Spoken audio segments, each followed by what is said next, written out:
And we're live. Welcome to our, yes, thank you. Welcome to our live viewer.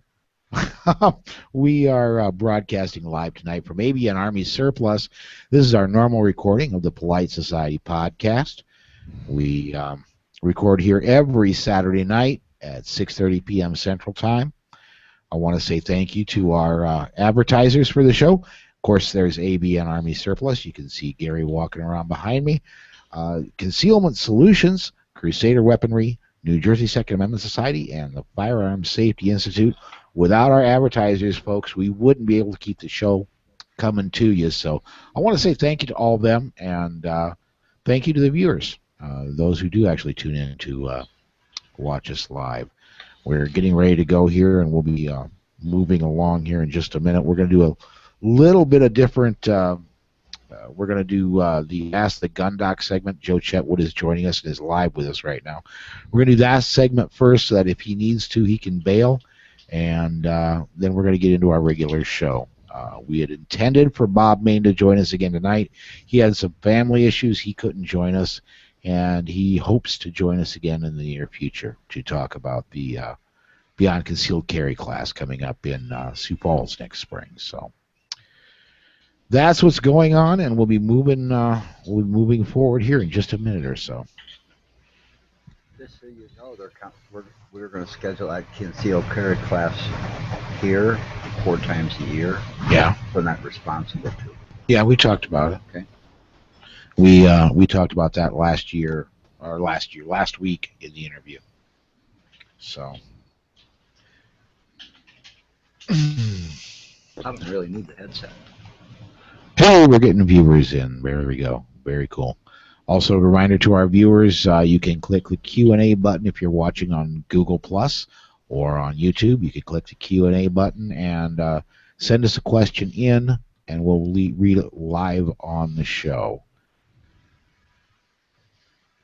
So I think we're ready to kick off here. We ready to do the Ask the Gun Doc segment? Yeah. Sure, let's do it. We're going to record that segment first? Yep, and then we're going to do a regular show. So that we don't be redoing that in case Joe, because Joe may have to take off. You know, before we do, hey, Rachel. Yes. Are those interesting AR parts? Anything that Joe should comment on? If he wants to. I mean, is it novel or is it interesting? Would our listeners enjoy it? A free float handguard. I can't tell you who is. I just know if they are. I just know that right now we got 3 viewers. How do we look at them? Huh? How do we look? Right there. What am I That's doing? all, Rachel? Oh, sorry. I was listening to Paul. Yeah, free float handguard, compensator, a couple a grip. Let's see, what else do I even have? I'm gonna get the bat lever. I don't have that yet, but I'm gonna put that on. So What's a bat lever? The lever that comes around so that you don't have to release the bolt with your left hand. You can use your right hand without ever leaving. Okay. Right. Okay. So that's probably the small thing. That helps functionality. I think it makes it a lot faster. Now a compensator is like I think of it as it's like a directed brake, right? Right. It would stop muzzle flip if the AR had any. Right. Right. Okay. Yeah. Okay. Yeah. That is one of the questions I did want to ask you when we go live here in a few seconds, Joe, is I want to talk about the 40 caliber. My Glock 22 has a ton of muzzle flip. It's a 40 caliber. A lot of them do. And I want to talk about maybe what we can do to, what I could do to reduce that. So, okay. All right, let me go over to Audacity here, and coming back in 5. Hey, and welcome back. We're joined by Joe Chetwood. Of course, Joe is the president of Crusader Weaponry, and He comes in every once in a while to do an Ask the Gun Doc segment. We've been asking for Gun Doc questions and haven't got any recently, so you're going to have to put up with the questions that the staff here come up with. So, Joe, thanks again for joining us, and I want to lead off with this personal question for me. I have a Glock 22, of course, 40 caliber, full-size Glock, and when I'm shooting, I am not the fastest in the world. One problem I have is the gun has a ton of muzzle flip, and seems to have more muzzle flip with my defensive ammo than my practice ammo. What can I do with my Glock? Is there anything I can do that would reduce muzzle flip? Yeah, there's a couple of different things. For starters, a tungsten guide rod. I don't know. Do you have a Gen 3 or Gen 4? I have a Gen 3. Gen 3? Okay. That's actually perfect. The tungsten guide rod adds just a little bit more weight. You're not going to notice it carrying, but it's going to be just enough right underneath the barrel to help tame some of that muzzle flip. Okay. And that seems to work pretty good. Tungsten, if I'm trying to remember back to my my science classes and my back in high school and college, tungsten, that's among the most dense materials you can get that's not radioactive, right? Yes. So it's going to, for example, if you get 1 cubic inch of lead and 1 cubic inch of tungsten, the tungsten's heavier. Yes. Okay. So that would make sense. Putting that under the barrel and forward in the gun is going to help to prevent the muzzle from rising. Exactly. I have a Gen 3 Glock 23. So shorter barrel, just as much muzzle flip. With the tungsten guide rod underneath there, it's really manageable. It's less than you would think. So that's probably the best bet on a Glock. There are, you can go to the extreme and get a threaded barrel with a compensator on it, but then you pretty much eliminate the ability to carry the gun. So, right.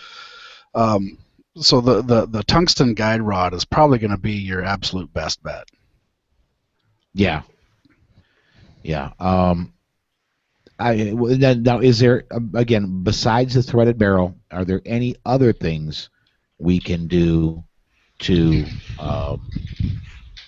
reduce muzzle flip in the Glock? So is it just the tungsten guide rod and the possibly threaded barrel and suppressor, or are there other things? As far as products to add, there's really not. The rest of it is going to come through training and practice and getting your grip just perfectly. Because once everything else comes together, your grip is going to be probably the most important part of that, simply because the better your grip, the faster it's going to come right back down on target for you. But you take that and say the tungsten guide rod, and you have a really fast setup. Okay. Can we compare it to some other firearms? If you were to compare it, I think it's got less overbore than a 1911, but it's probably got a little bit greater recoil. So how would you compare it to either the full-size or the Commander 1911 as far as muzzle flip and the ability to get a follow-up shot? I would probably compare it to, say, the smallest, the officer's model. Yeah, okay. The thing you have working against you with the 40 caliber is what's called its power spike. Yep. In every other pistol cartridge or rifle cartridge, for that matter, and I'm sure you know all about this, it builds up to its power peak and then bleeds off in a nice hill-shaped form. Mm-hmm. Well, the 40 caliber isn't like that. It immediately peaks and then has a long bleed off. So it's that sharp, snappy, immediate peak that most people end up shying away from the 40 because of. It's a high-pressure cartridge. It's high pressure, but it's the fact that it immediately peaks. There's no build up to the peak. You pull the trigger on that thing and it hits its power peak, so it's a lot snappier than even a 45 or 10 millimeter even.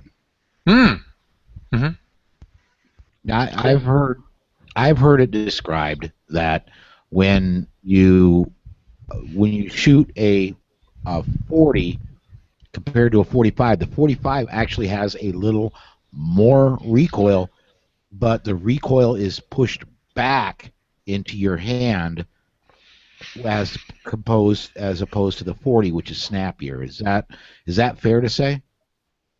That's pretty fair to say. I mean, it's almost as if in a 45 the recoil takes a little bit longer to really reach you.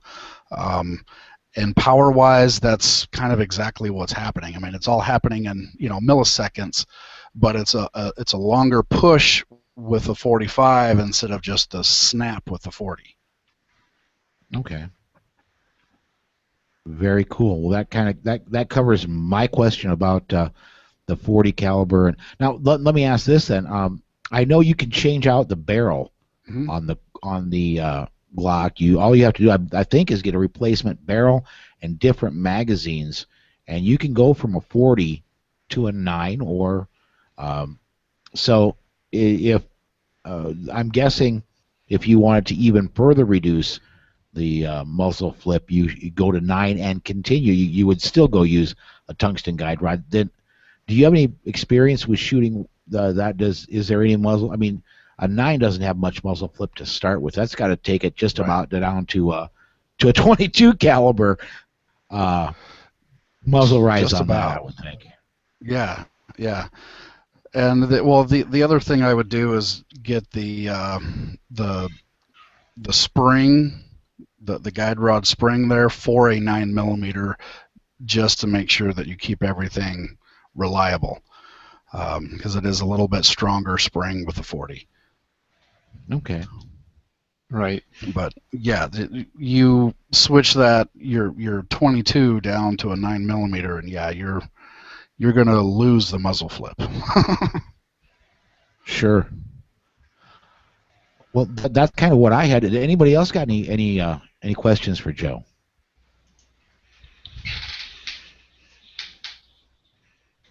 I wonder how are things going at Crusader?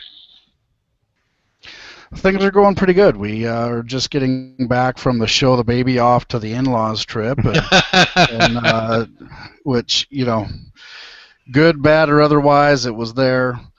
And now we're just trying to catch up from being gone here in the shop and get some rifles out the door. What's holding you back? Is it that you wish you had more orders, or or you wish you had more hours in the day to fulfill the orders you have? I would take a little bit of both. Okay. A few more incoming orders would be great, but yeah, we're definitely trying to fight with what little hours are in the day. There you go. Well, it sounds like you're a very busy man with both a growing company and a growing family. Absolutely. Well, and one thing I'd like to bring up, and I want to brag on you a bit. Yes, I mean, everybody, Joe through Crusader Weaponry does sponsor the show, but I'd still do it even if he didn't. I want to brag up on Slipstream a little bit. You sent me up some Slipstream for my Glock, and I haven't fired it yet after applying the Slipstream, but I do a lot of dry practice. And ever since my last time I took the gun apart, cleaned it, and then applied the Slipstream that you sent up, holy cow! That It makes one heck of a difference, and I don't know how to explain it other than it, I mean, I don't want it because it's still the same. It doesn't make it any less of a pull, I don't think, to pull the slide back, but the smoothness is incredible after applying the slipstream. And if I mean I haven't tested it, it feels like it's less, but I don't think the laws of physics allows slipstream to drop the weight of that spring. No, the spring weight is still the same, but you're getting rid of all that gritty, nasty friction on the inside that's making it seem like it's a lot heavier. We actually came to call that the slipstream face. Everybody will put it on their gun and work the action once or twice and think, well, okay, there's no change, but okay, it's said to just keep working it in a little bit, and then all of a sudden, the slipstream gods do their mojo, and like you said, you can't believe the difference. Oh yeah, yeah. Like I said, I know the spring hasn't changed. I know that there's no real weight difference, but the smoothness and I believe it takes a lot less effort to pull the slide, and not that it ever had a ton of effort, especially once you have somebody show you how you really should be doing a slide and not using your wrist so much to pull the slide, but even just punching it out, like I've been taught by a couple different trainers, it's a lot easier motion to rack the slide when I'm doing my dry fire. So I just gotta, again, I gotta say that slipstream, man, it really does do what it's supposed to do, and it does work as advertised. I appreciate that. I'd just like to get the next promotional bottle that you give to the Polite Society podcast. I'd like you to spread the wealth around, Paul. I can do that when it's up for renewal. Yeah. There you go. Well, heck, just message me with your address. I'll get you set up. Okay, thanks. Very cool. Well, is there anything else we should be talking about in the segment here yet? Any other stuff that we should be talking about? And hearing nothing, we're going to go ahead and create an edit point. All right, well, I think what we'll do then, we'll go ahead and step to break, and when we come back, we've got DGUs, so hang on, everybody. Right back right after this. I'll just have to remember to go in and edit right there. I'm sorry, we really did. We asked for questions. I just, I got some. I got a couple people that have said, I love the segments. I love that you have them. I just don't have any questions right now. It seems like last time we had a ton of questions. Yeah, and this time just. I don't know what the difference is. Yeah, I don't know, because I put out a request. Oh, when we first booked this, which would have been what 2 weeks ago, and then put out a request a couple days ago, and put out a request today, and just nothing. Well, it'll be a short episode, Joe. That's all right. We'll get some ebb and flow. They'll come back, I'm sure. They'll come back. Oh yeah. We still got about a 13-minute segment out of it, so. That works. So did you want to hang out for the show? Do you want to take off? I'll go ahead and hang out. Sure. Okay. All right, cool. Let's go ahead and let me save this.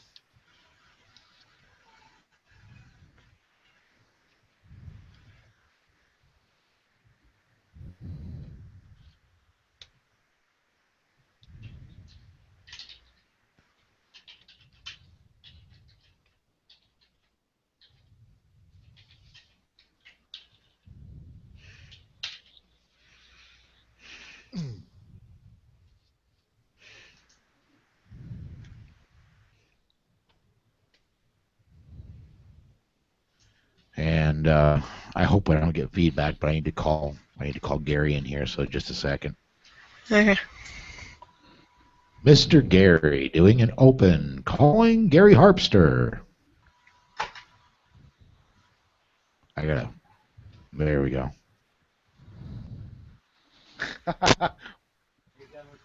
We're done with that segment. If you want in on the open, you said you wanted to do the open and the personal news segments, so. Absolutely. What am I talking about again? Well, the open, I think they just got you. I'm not seeing notes again for some reason. Are you in the Hangout though, right? Yeah, I can see you. Okay, there's 1 second, guys. Yeah, that little Google thing. Yeah. Yeah. The little triangle. When I hit that, it doesn't give me any notes. It gives me a blank sheet of paper. Really? Hang on. Yep. All I get's a blank sheet of paper. Oh. It's okay, I don't have anything There's either. Rob. I don't even have the little triangle. Then I go over here, and I click on that little triangle. Right. That's what I get. Wow. Mm-hmm. Nobody likes me. Everybody hates me. I'm gonna eat some worms. Gary, if you look under your Google Docs and you look under shared, that's how I get to it to see it. Let me make sure. I might not have shared that with it because I'm an idiot, so I might not have shared that with him. Just a minute. Big, fat, juicy ones. Long, skinny, slimy ones. I'm gonna eat some worms. Mm-hmm. How come Rachel's always smiling? Did you notice that? She just sits there and smiles. Yeah, and never blink and never move and never breathe. Nothing. Yeah. Neither does the gal next to you. Yeah. Seriously. All right, Gary, try it again. Okay.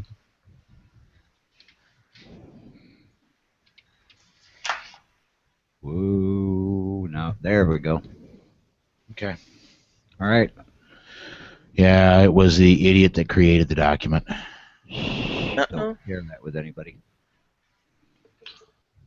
Yeah, we're looking for a perfect producer. Absolutely. Yeah, we're shopping for one now. All right, if you all can come up with about $65K a year, I can vote I'll vote 100 hours a week instead of 20 hours. Not a problem. Yeah. All right. What? Okay, quit tightening your corset or whatever that is. Come on. That's not me. Wow. He's hard on you. All right, let's. Who was it? Who was it? Who was making the ratchet sound? I wasn't. That might have been my mic. Sorry. Okay, gotcha. You're fired. Just kidding.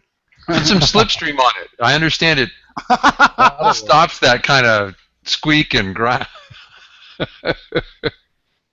Seriously, you just need to tell them all to get a life, you know what I'm saying? There you go. There you go. Okay, we're going to cut this thing? Yeah, here we go. Let me go back over here. And coming back in 5. Okay. Stop it, Gary. Let me stop. Okay, now we're coming back in 5.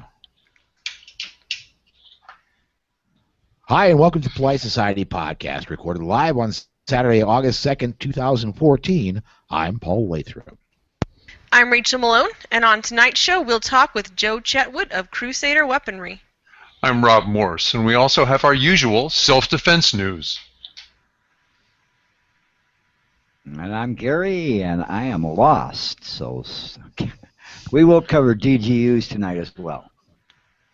So climb aboard. Strap on. Strap in. There we go.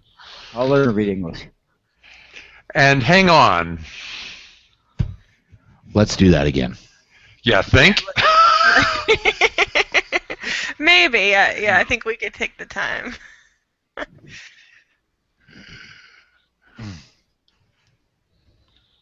I brought the spices for the sausage. Oh, live, isn't it? Here we go. Here we go.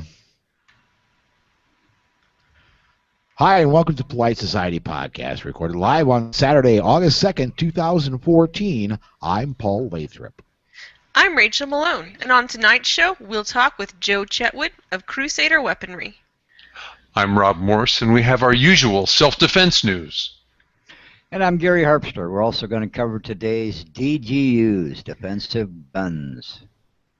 So, climb aboard. Strap in. And hang on. Episode 257 of the Polite Society Podcast starts right now.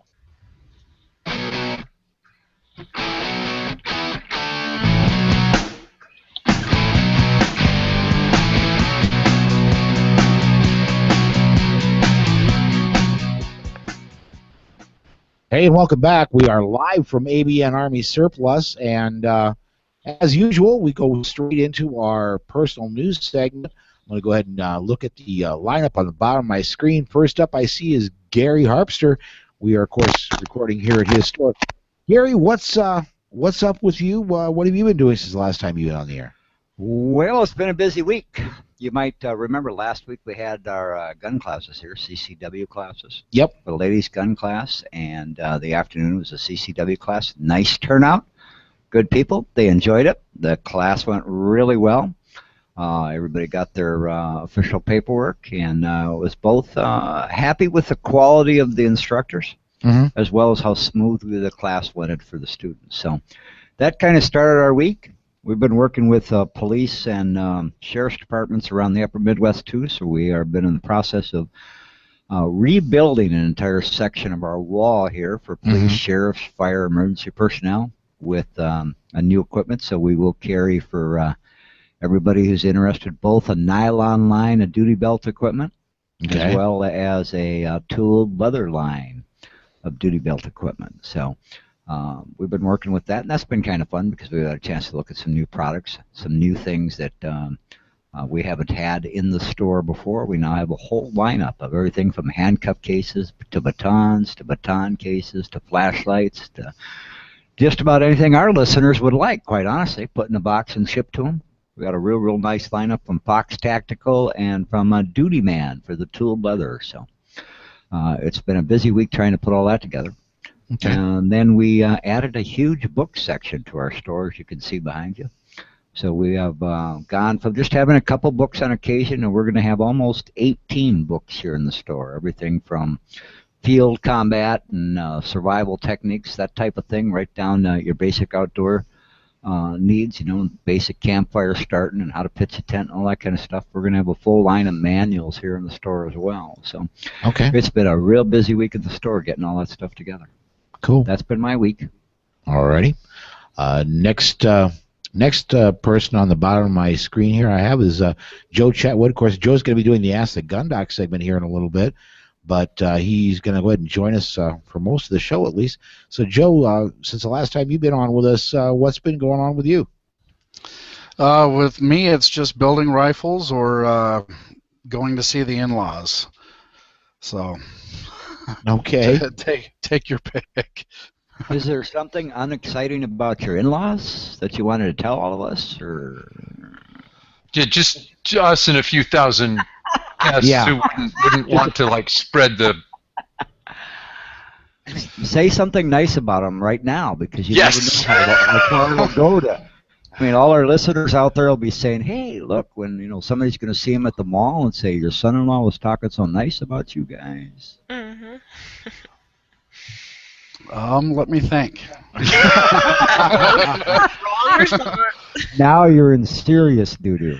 That's okay.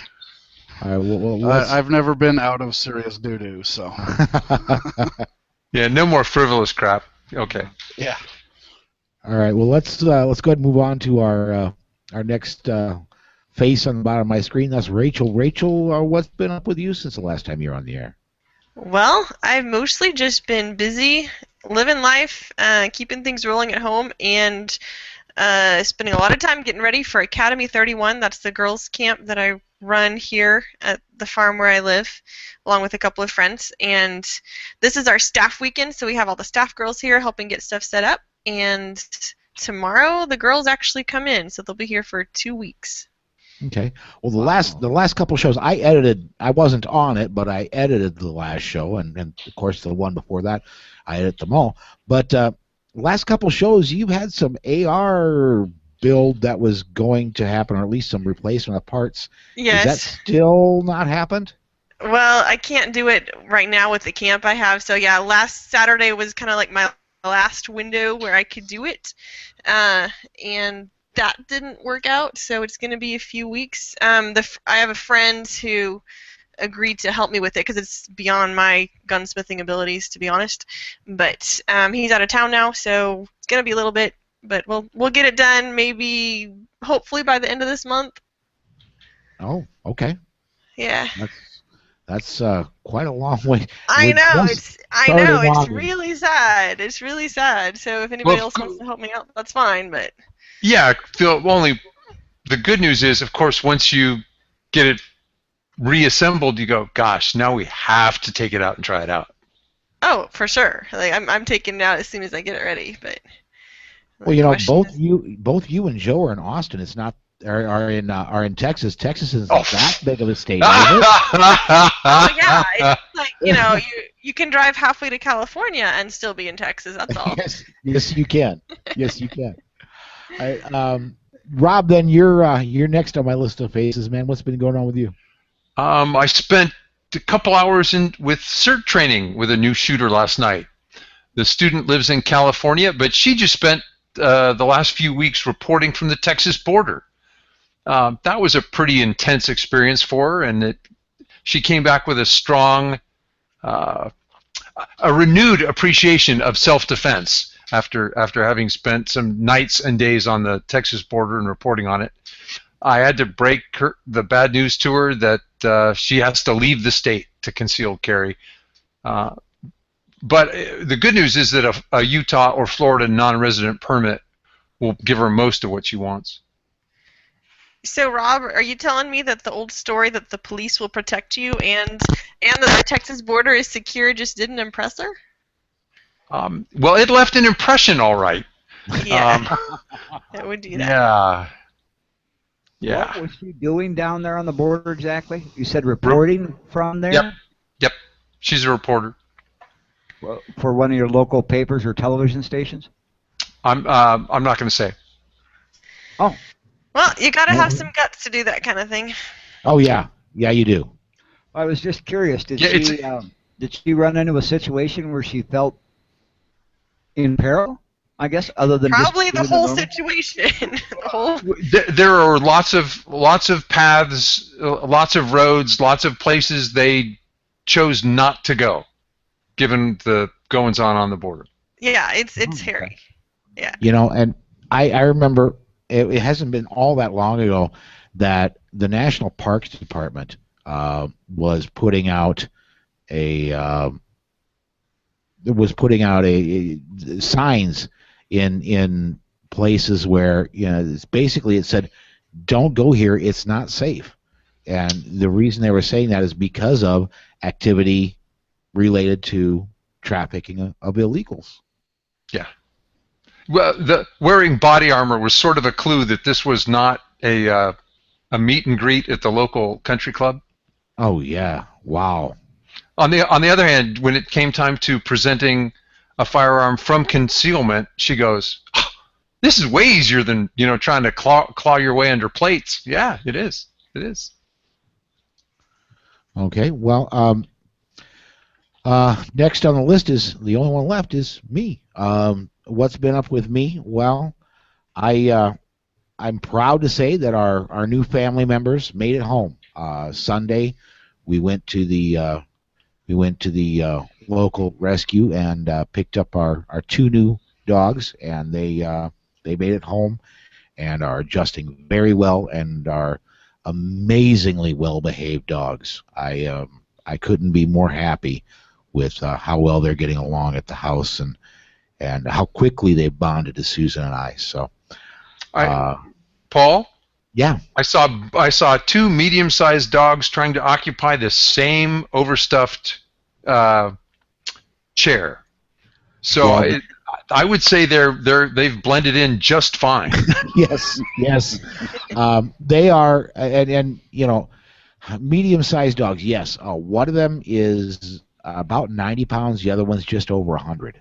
Okay. So, yeah, they're Passes still by for me me. just a That's a little big bit. dog. Yeah, that's a big dog. Yeah, but it looked like the chair was only an 80-pound chair, so it was definitely a tight fit. Yeah, they both made it, but well, the thing is, Little Dude, the bigger of the two, is named Little Dude. I'm told he got that name as a puppy. Mm-hmm. But he kind of camped out, and then the other dog decided that she was going to go ahead and she was going to try and push him out of the way. Well, so she climbed kind of in back of him and on the pillow, and he didn't really want to be pushed. So that's kind of how they. That's got to be a great picture, It was a great photo. And so, other than dry fire, I mean, that's all that's really been going on with me. I took Friday off. I drove Monday through Thursday. I took Friday off because I'm getting a student next week, and man, I really needed some time. Taking students takes a lot out of me, and I really wanted a little bit of extra time before taking that responsibility on.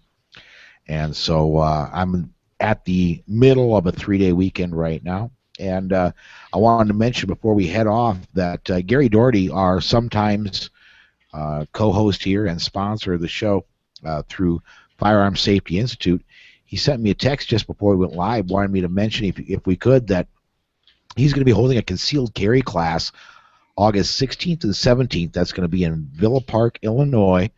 And this does qualify you for Florida and Arizona non-resident CCW classes. And so you could get your non-resident CCW licenses from Florida or Arizona with this. And you can register through his website at firearmsafetyinstitute.com, or you can call 702-557-1644, and you can register. And by the way, if you mention the Polite Society podcast, you get 10% off. So that's a cool deal with them. All right, let's go ahead and step aside here, and when we come back, we've got a good amount of news. So hang on, everybody. Right back, right after this. Sorry, man. All right, you're gonna throw away the ABN advertisement in there? You want to do a live one right now? I got to save this first.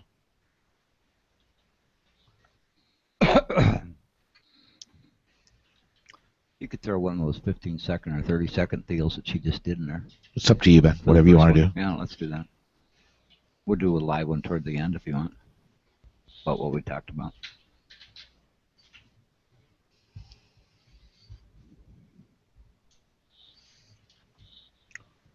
So, Rob, since we have a moment here, what do you do that, is not for gun things? I mean, do you mean like my day job? No, just, recreationally, I think is what sometimes we're talking about what's been new this week or going on or whatever. I shovel a lot of compost, and this week That's what I'm talking about. Yeah, my wife says I'm too cheap to throw away dirt. Wow. She loves you. She does. Yeah, she does. Yeah. It's true too. Before we go on here, Mr. Fats has been making a few comments on the YouTube, and I want to thank him for that. He said hi to you, Rob. Said hi to me, and let's see here, what else has been going on.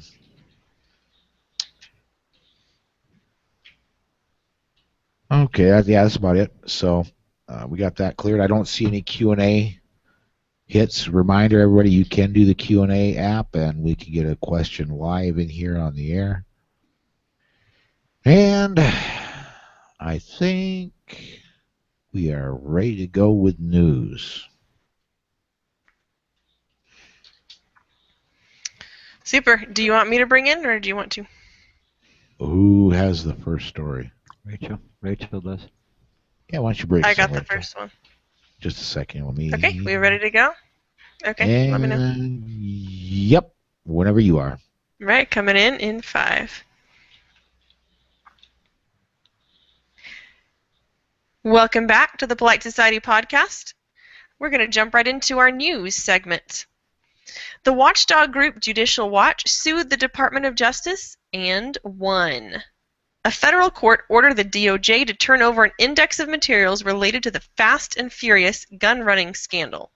The Obama administration first withheld the documents by claiming they were covered by executive privilege. But the judge said the content of the documents might be covered by executive privilege, but the public has a right to know who was involved in the discussion of Operation Fast and Furious. The court ordered a detailed listing of all documents that the DOJ withheld from Congress, along with an explicit justification for each withholding. The documents are due October 1st. That seems to me to be October 1st. That's kind of quick because there was quite literally tens of thousands of documents that were withheld. And that's going to be really quick for them to get that kind of activity done. I'm just wondering, I bet you, and this is the cynical part of me too, I'm wondering if they're going to ask for a delay until, I don't know, after the election. That's a heck of a bet. I wouldn't bet against you. Yeah, it totally would not surprise me. That's close enough to it that I can see them going for an extension. Okay. Well, Rob, I think you got the next story, man. I do. This is the sad news that elections continue to have consequences. Massachusetts gun owners lost their right to purchase a long gun, even if they are not a prohibited person. Police chiefs in Massachusetts now have the unrestricted right to deny permission before Massachusetts citizens may purchase a long arm. In theory, police chiefs must appear in court within 90 days to defend their reasoning for the denial of a license to a certain individual. We'll see how that played out.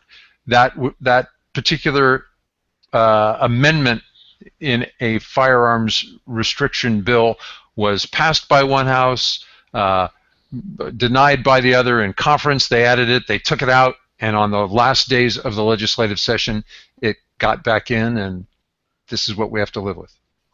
Now, I'm just wondering, this obviously is infringement. I mean, if you think, I'm wondering how long it's going to take for this to get into the court system. I would think maybe tomorrow. Let me turn the question around again. How many years for it to come out of the court system? Yeah, that's true, but just for it to go there, when the very first GRPC that I ever went to, that was the one where you and I met down in Orlando, Rob. Right. And I think it was, I'm trying to remember who it was, but somebody told me it was the great thing about the SAF is when you absolutely positively have to sue everybody in the room overnight, you talk to the SAF. Right. It goes back to the old when you absolutely has to be there overnight FedEx commercial. But the SAF, we just won with them in D.C.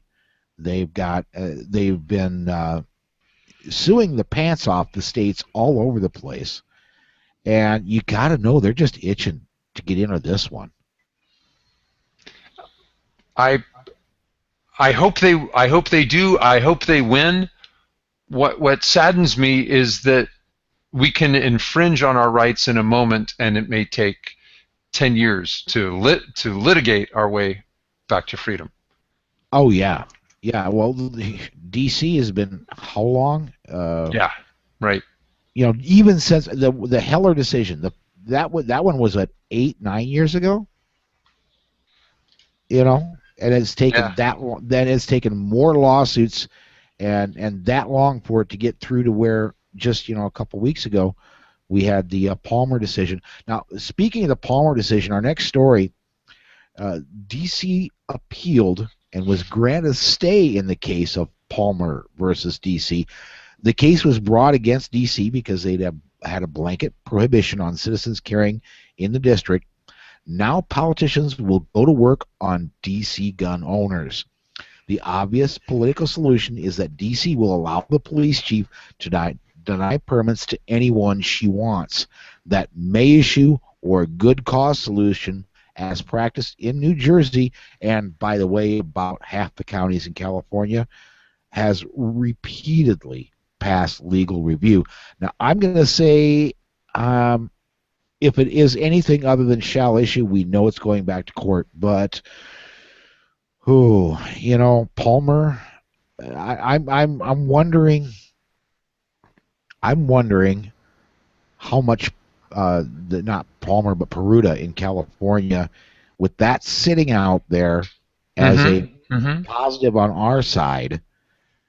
When I'm wondering what you need to do to get to the Supreme Court. One of the things that has to happen is they have to have a conflict between two districts, D.C. and California, obviously not being in the same district. So I'm wondering if maybe they might not. This would be fascinating if it didn't happen. If they did not appeal D.C. And again, this is me just being pessimistic, but I could see them not appealing that and creating some really ugly, nasty carry laws that people that already can carry because they wear a uniform might be able to get one, but nobody else will, and therefore not appeal. And all of a sudden, well, we've got 50 states and D.C. that you can theoretically get a permit, but in reality, you still got about 40 that you really can. They would regulate it so heavily it would effectively disappear. You can't. I mean, how many concealed carry permits are in San Diego County? How many concealed carry permits are in San Francisco County? Yeah. Now, San Francisco, it's a handful. San Diego is a few hundred. A few hundred out of, there's about 1 million people in San Diego County. Out of 1 million. Yeah, exactly. Yeah, New Jersey has, my understanding is maybe a few hundred that aren't police that have them. Right. Well, okay. If gosh, I hate to get all pessimistic this early in the podcast. There are all the crazy California gun laws. DC has not exhausted the obstacle course that they can put gun owners through. For example, there's a bill on the governor's desk. I don't think he's signed it yet. That basically requires us to buy in-state ammunition face-to-face. So DC can do that, and you have to buy it from the police department because there are no gun stores in DC. There's one. Yeah. It's a transfer. It's a right. He does transfers. Right. Yeah. So make him treat ammunition like a firearm, which they do in part already. And now we have to transfer you ammunition by the box. Oh my gosh. Yeah, you think 22 is expensive now. Yeah, there are always ways to make something more difficult. And if, somebody wants to go about gun confiscation or gun regulation and make gun owners' lives difficult, they can do that no matter, where the laws might exactly stand. Yeah. Yeah. All right. Well, I think we've covered that. Anything else on that one before we move on? Yep. Looks like we're moving from DC to Chicago, which, really not necessarily moving up in the world very much. I know we always report on the unusual level of violence in Chicago, but hey, there were only 19 people shot last weekend and only 54 shot this week so far. So, unfortunately, that hardly makes the news anymore. Yeah, it's almost like move along. Nothing to see here. These are not the statistics you're looking for. Or not the statistics that some people would like us to look at. Yeah. Good point there. If you go to the country, I'll ask you to please leave the city behind. William Baker was walking his dogs on Friday night on his property in rural Arco, Idaho. That's where the owner of a neighboring KOA campground approached him about having a gun holstered on his hip. Someone had gone to the campground's owner and complained about Baker walking around armed. The owner, Angela Dishman, said that she was just doing what they thought was best for their business. We have, and I quote her, we have tenters who, they're scared to death. They had children, they had pets, they had families. They were scared, close quote. All this from seeing someone walking on their own property out in the rural countryside carrying a firearm. Baker said he wasn't a threat, wasn't doing anything illegal, open carrying as he walked his dog. If you want to live in your overregulated, gated McMansion with its homeowners association, then just stay there. Do yourself and everybody else a favor. Don't go out to the countryside because we live real life out in the country. Yeah, and I personally, I'm terrified of snakes, so I don't want you bringing your snake out in public. And even though I know that I can really outrun it pretty easily, but it scares me. So yeah, you know what? We need to get like no snake signs and put those all around our houses. Yeah. Yeah. Yeah, exactly. Actually, Rachel, you do. Oh man, I've lived in the country for how many years now, and I still have not shot a snake because my neighbors always get to them first, which I'm not complaining about. I mean, that's fine with me. Tell me, are they good eating? I haven't eaten them. I've gutted them and played with the insides, but just for fun, like because I was bored one day. But so your neighbors get to them first. Does that mean your neighbors got a good scope? Yes, my neighbors have very good scopes. Okay. Let's go ahead and move on to the gun quote because we're coming up on the end of the segment here. The gun quote this week is from John Bradshaw. And the gun quote is, "Rebellion to tyrants is obedience to God." Hang on, everybody. We'll be right back right after this. Joe, you were awful quiet. You can jump in at any point, man. Oh, yeah, sorry. It's been fun listening to it so far. Okay. Our stealth visitor. Yeah.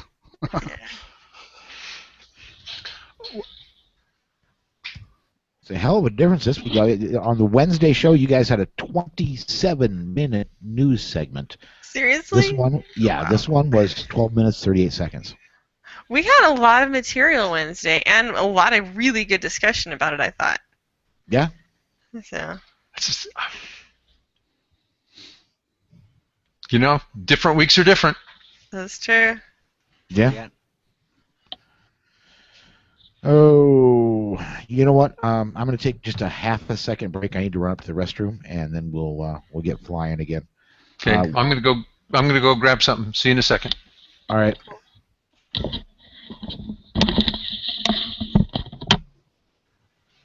Oh, I'll be right back, bud.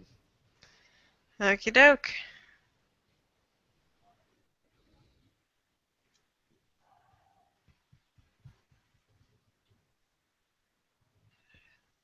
Looks like they're all fleeing the coop. Yep. So hey, question about my gun parts. How complicated or what sort of time frame are we looking at for free float handguard and compensator on an AR? Oh. What type of handguard is it? I can send you a link to the exact one that I have. Okay. There's just some that are a little bit more complicated to put on than others. Sure, absolutely. I'll email it over to you. Okay.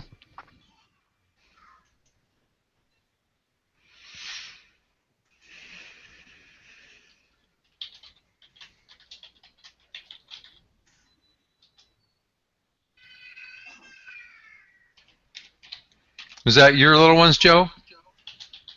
No, surprisingly enough. That's mine. It's my babies. Your sibs? No, the babies that I'm taking care of.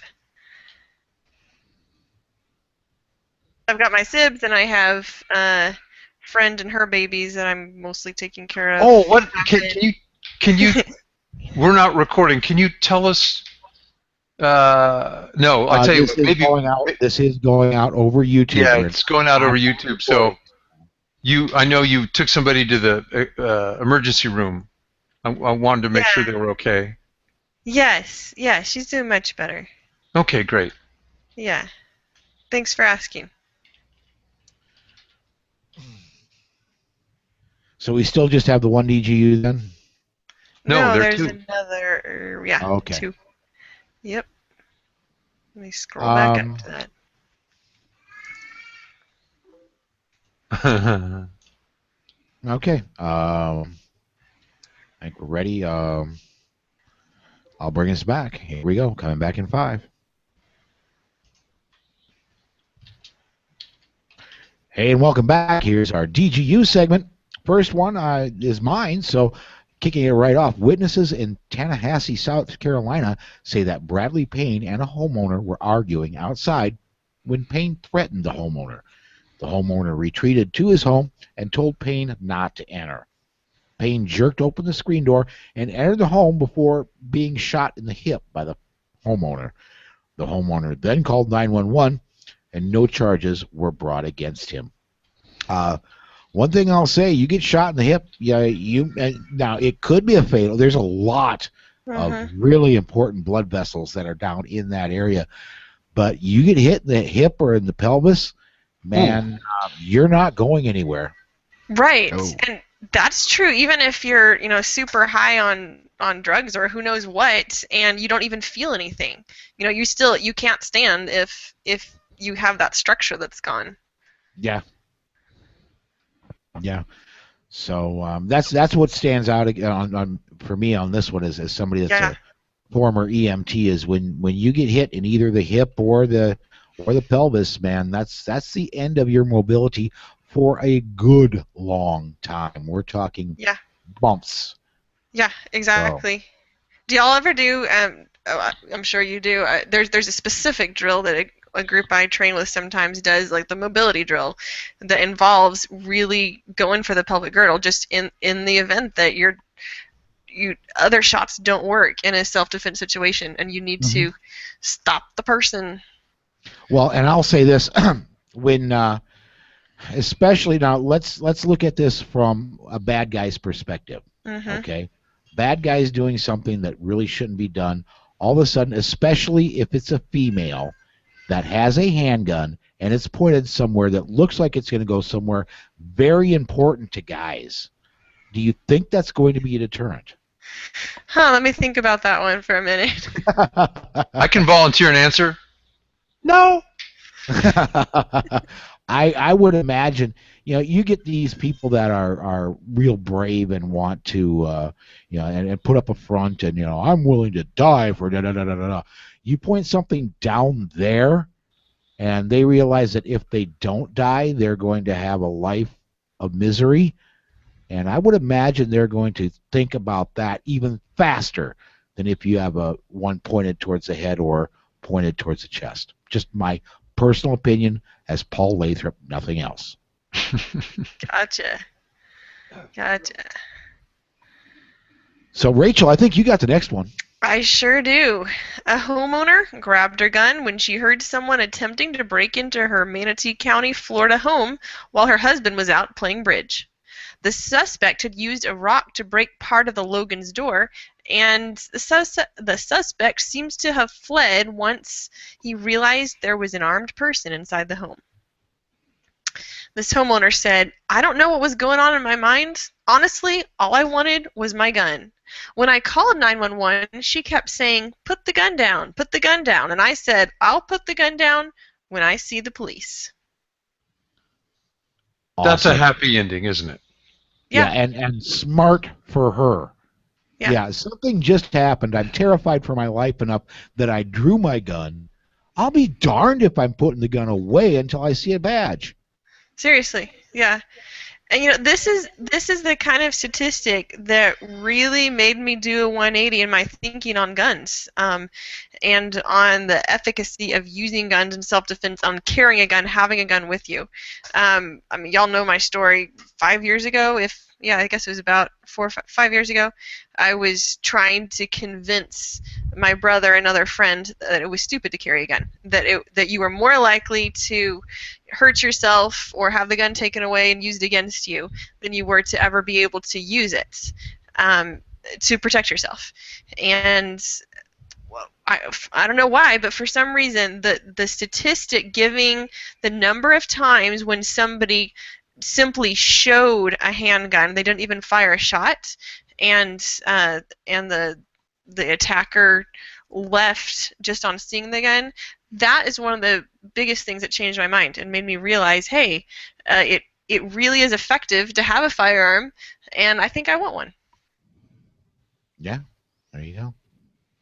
Well, if you want to share our news with a friend, we have the links to each of our news and defensive gun use articles. They're up at thepolitesocietypodcast.com.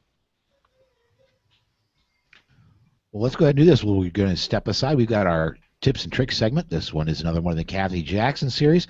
And when we come back, we've got a couple emails to talk about. So hang on, everybody. We'll be right back right after this. Do you want to, we're going to put a segment in on the border live, or do you want to do it record afterwards? Let me save this, and then we'll do it.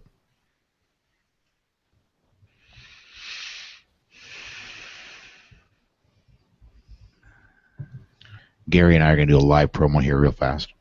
Cool. We're going to do a promo, or we're going to do a segment on the prepper reasoning because of the border situation? Yes. Talk about the news? Sure. Okay. Well, it's interesting because Rob had his comment on the gal that came back from down there, which is a little bit different than what I've been hearing. Everybody, please feel free to jump in on this. This could turn into a full segment. Okay. Well, we got the time this time. We are just blowing through these. Yeah, for sure. All right, let's come back in 5.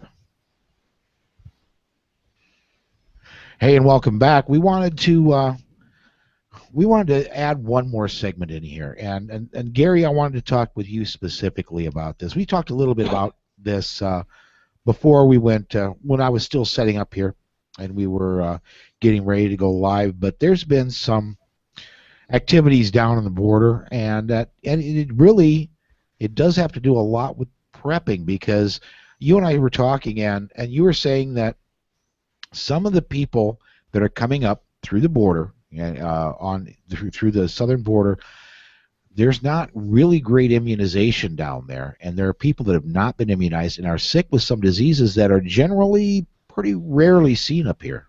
Well, that's true, and it turns out that we have a real good friend of ours who's a nurse in Brownsville, and they are seeing a phenomenal problem with the Border Patrol as well. The Border Patrol are catching very communicable type diseases that may not necessarily be life-threatening at the moment, but it makes it difficult to work. You know, they're doing the upset stomachs that lead to, violent discharges from all sorts of our orifices, I guess would be the right way to put it. Right. Lice, things that they don't normally come into contact with.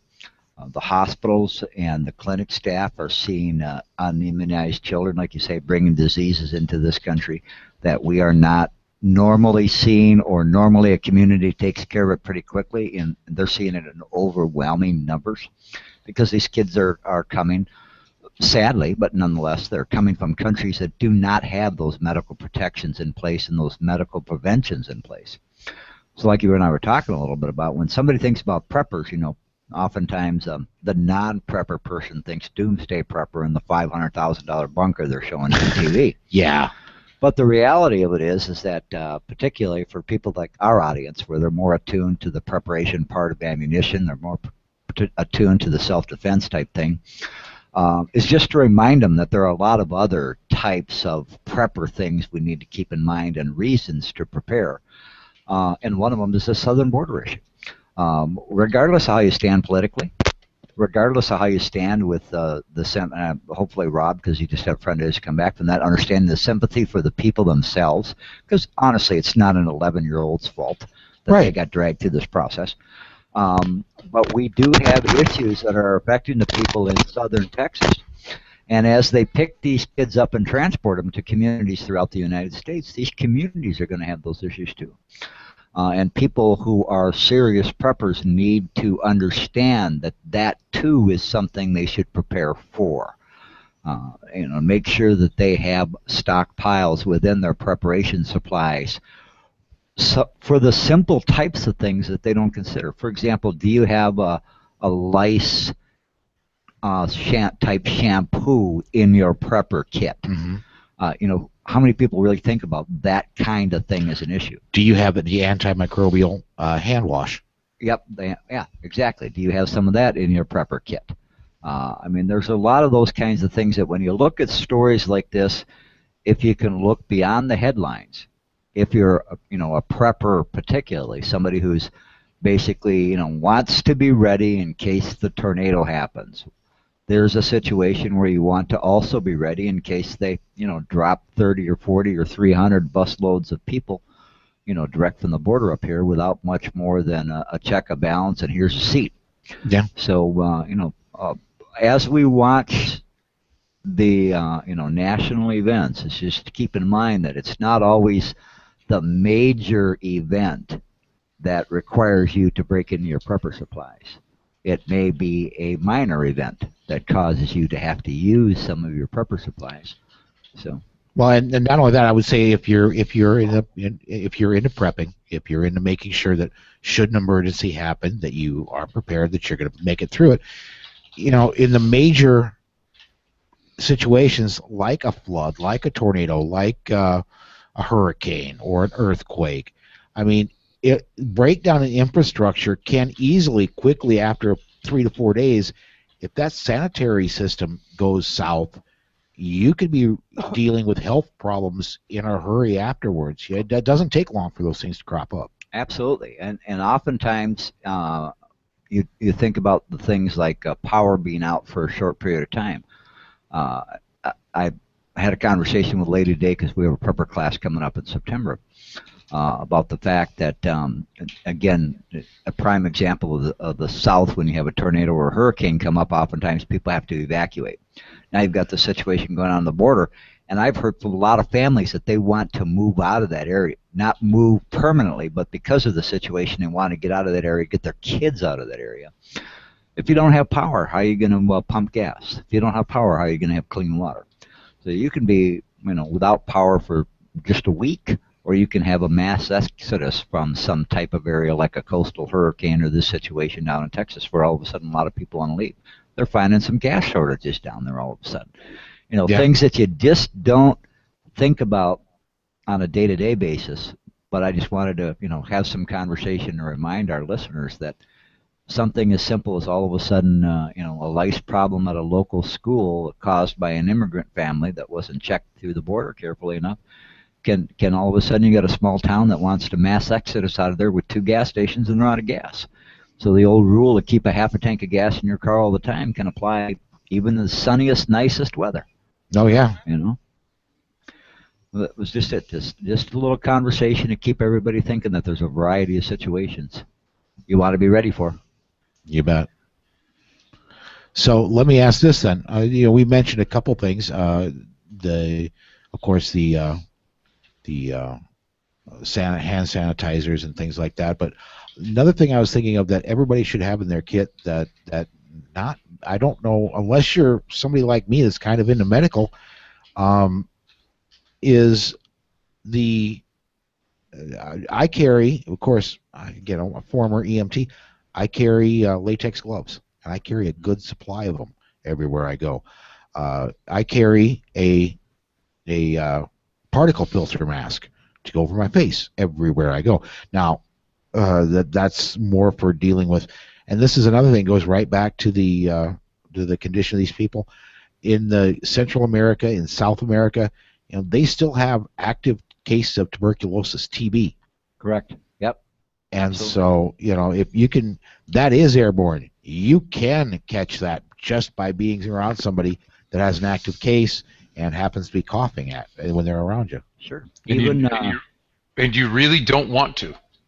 Oh, no, you don't. You do not want to. And both those things are a good idea, and they take up no space.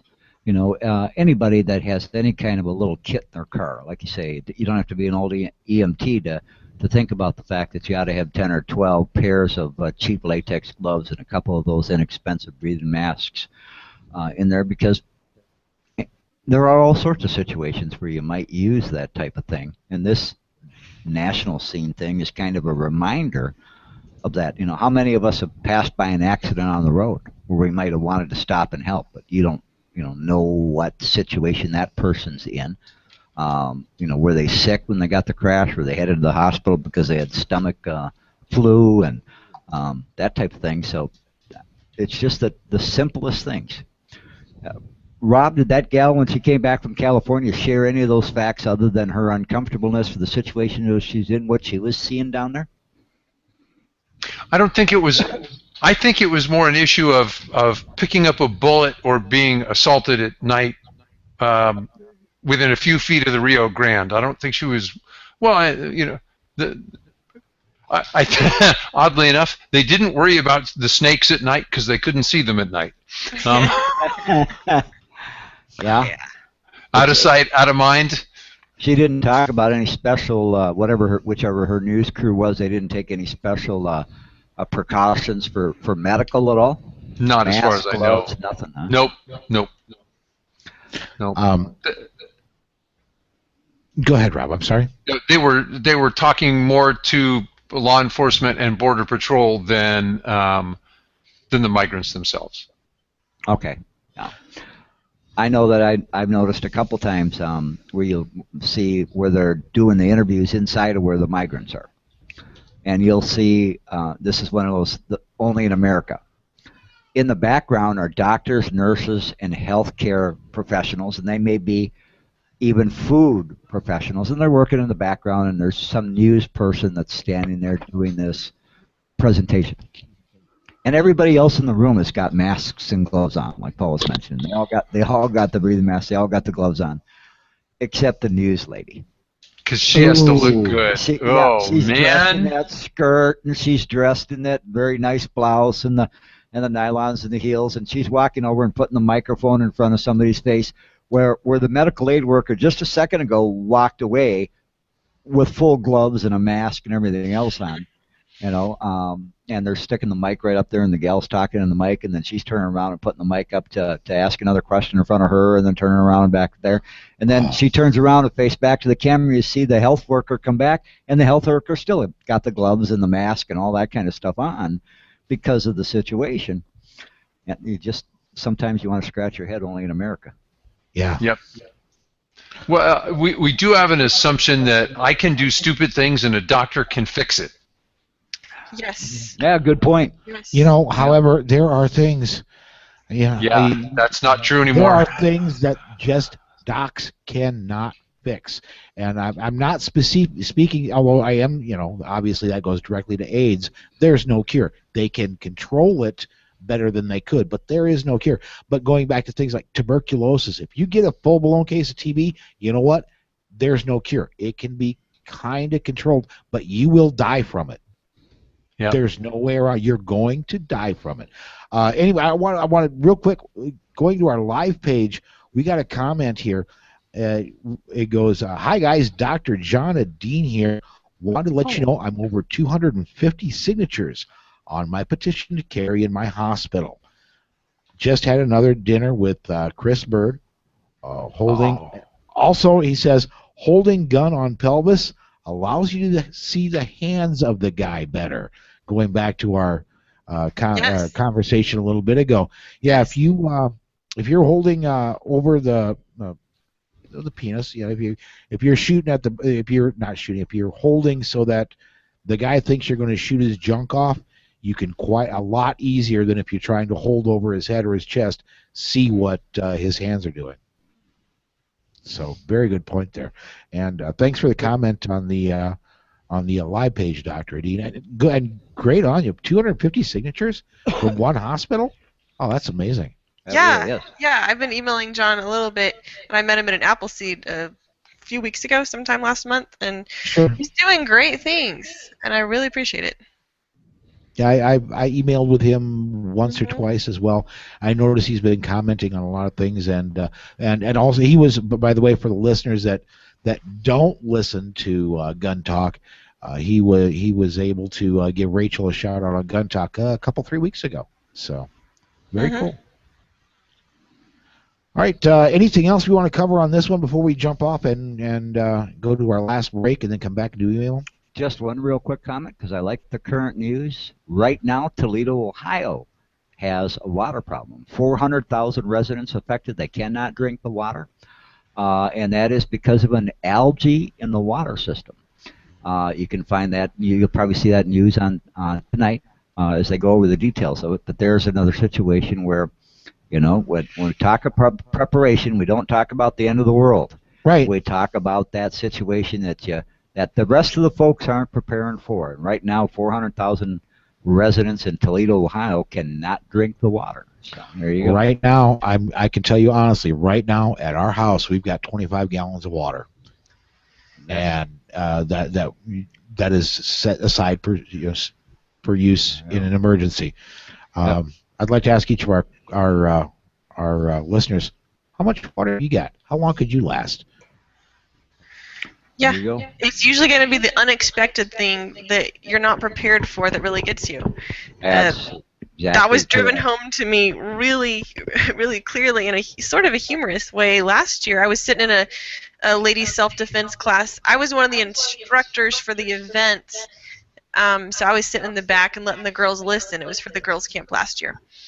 And I'm sitting here, imagining the worst-case scenario that could possibly happen, bombers bursting in through the window and terrorists coming and taking everybody captive.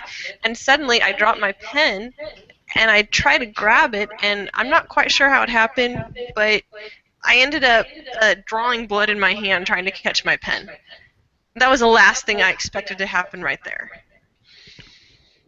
Exactly. It doesn't take much for those little things to those little things to happen. One of the comments that somebody in Toledo, Ohio made that I thought was interesting earlier this afternoon, she said it looked like Black Friday at the grocery stores as the rush was in place to get all the bottled water they cleared the shelves off in less than 6 hours. So those of you who think you're going to have time, you're not going to have time. No, we can relate this right back to what Rachel says about carrying. She says, well, what is that? Guess right or carry all the time, right?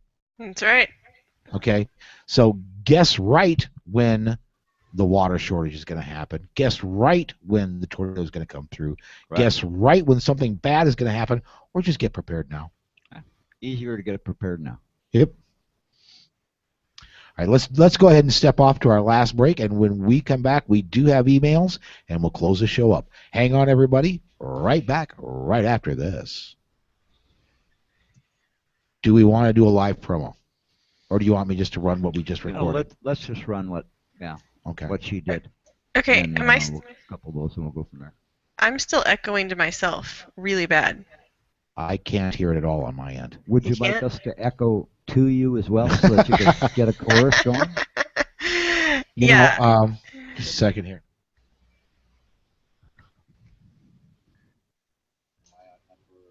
Yeah, I heard it.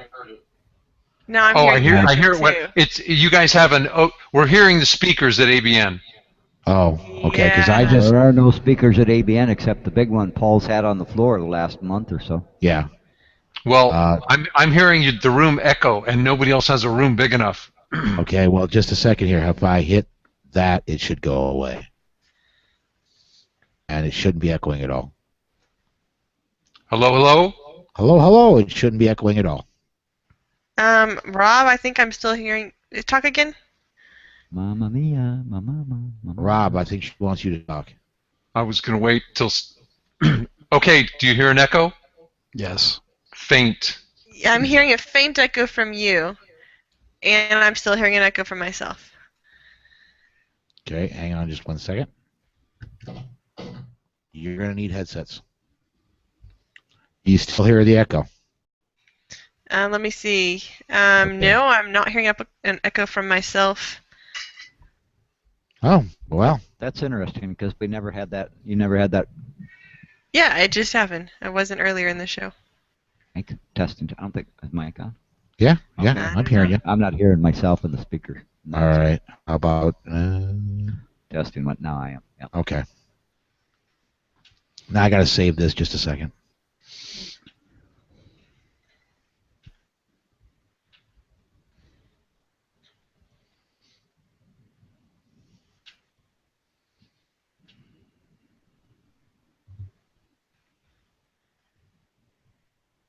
I'll have to do some experimenting and see why that is coming through so bad.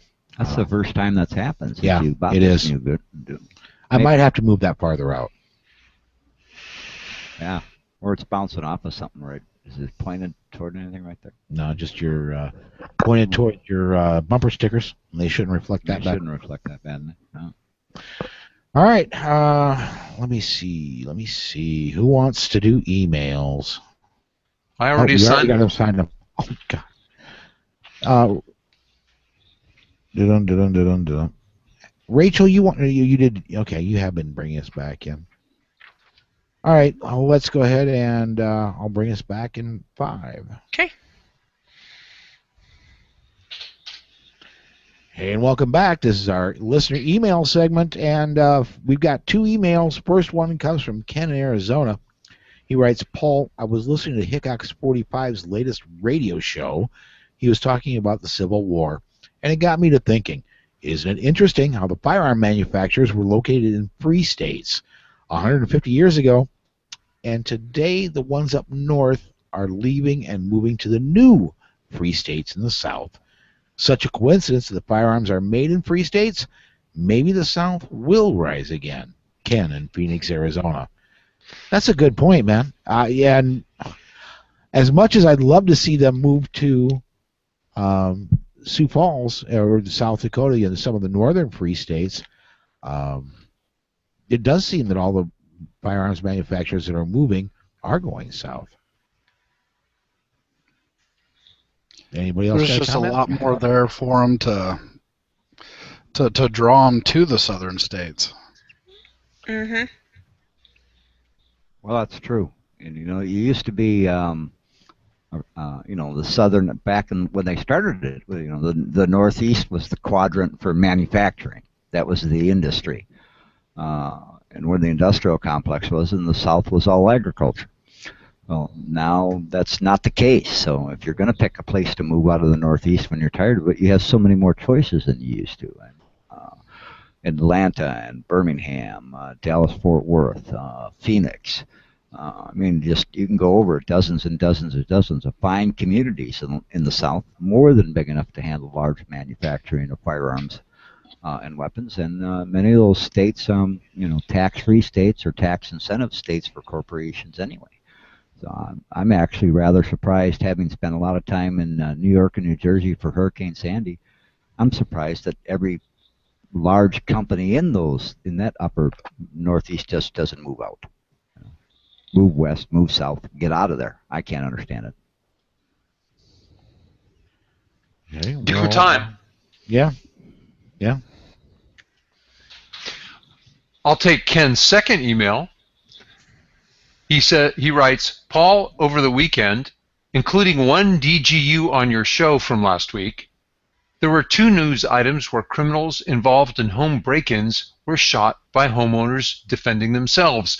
In both cases, the news reported the medical status of the victims, quote, in quotes, who had been shot. Something needs to be done to educate the news media about who isn't a victim and who is. There's a fundamental mindset that's out of whack here and needs to be pointed out and changed when this kind of bad reporting keeps happening. stating what's obvious to us, but not to the news media. The criminal isn't the victim of the home break-in shooting. That's all for today. Ken from Arizona. No, and he puts in parentheses, Free State, Arizona. This is true. And it is. Well, Ken, I believe Ken's right on. I'm sitting here thinking, okay, why do people see the villain as the victim? I think it's because they identify with him. They see a fallible human being, and they realize that they're fallible too. And this may be a harsh assessment, but I believe our society doesn't want to make the bad guys responsible for their actions because we as a society don't want to be responsible for our own actions. Maybe we should develop a new term called the medical patient was transported, rather than calling him the victor or the victim, or continuing to call him the criminal. Yeah, I like that. Yeah, right. That would be a good compromise. Right. And I do not play a doctor on the podcast. Right. Yep. Well, moving along, we have another email, third email from Randy.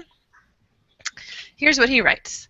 Below is a link to an article I found ludicrous and illustrates the extreme to which some anti-hunters are willing to go.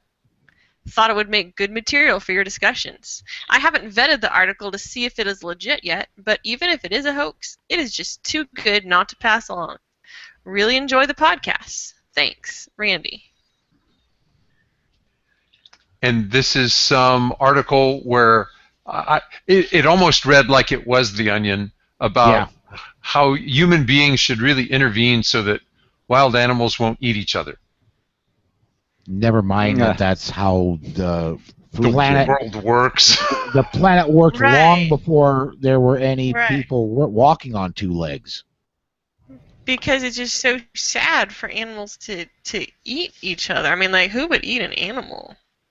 You know, the thing that would worry me the most is that it Yeah, might what's not that? be The Onion. That it's Yeah. not satire. Right, yeah, exactly. Exactly. That it's not satire.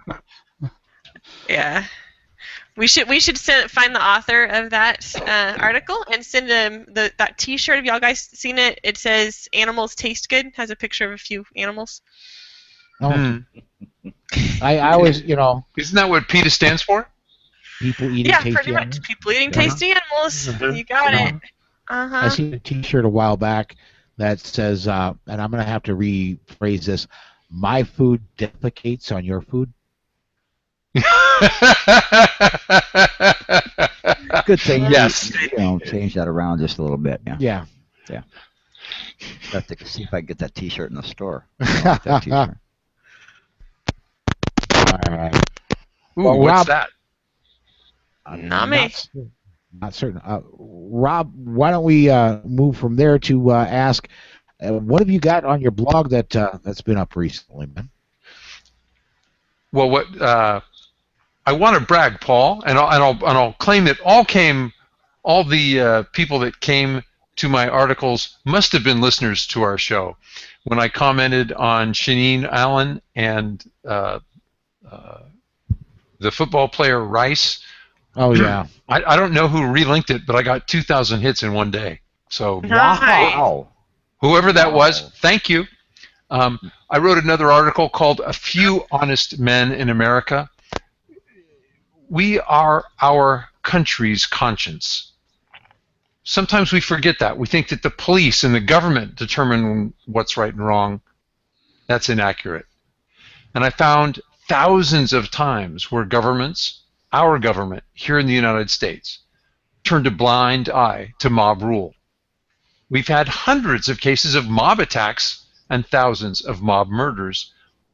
The article's up at Clash Daily and up at my blog, Slow Facts. All right. Well, I think that does wrap up this episode of the Polite Society Podcast. Then, until the midweek show, everybody, Stay safe. Be aware. and we'll see you down the road. Okay. Just stopped. There we go. Actually, I think that's a really darn good show tonight, guys.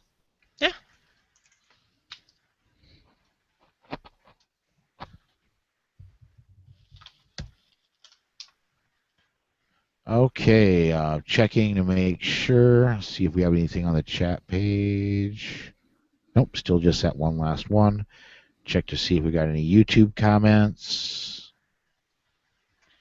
Nope. I want to publicly thank Susan for. She was the one that pointed out, and it was doing exactly what I said she would be doing, and she was sitting at home, and she sent me a text when there was a comment that we needed to pay attention to. So thank you, Susan, for doing that. Okay. And anything else? Let me go ahead and go back and re-thank our sponsors. Of course, ABN, Gary here at ABN, Concealment Solutions, Crusader Weaponry, Joe over there at Crusader Weaponry, NJ2S, and the Firearms Safety Institute. Thank you, all of our sponsors, for keeping us on the air and keeping the show going. I'm going to go ahead and take us off air. Remember, everybody, join us Wednesday night when Rob and the crew will be doing this again. So talk to you then.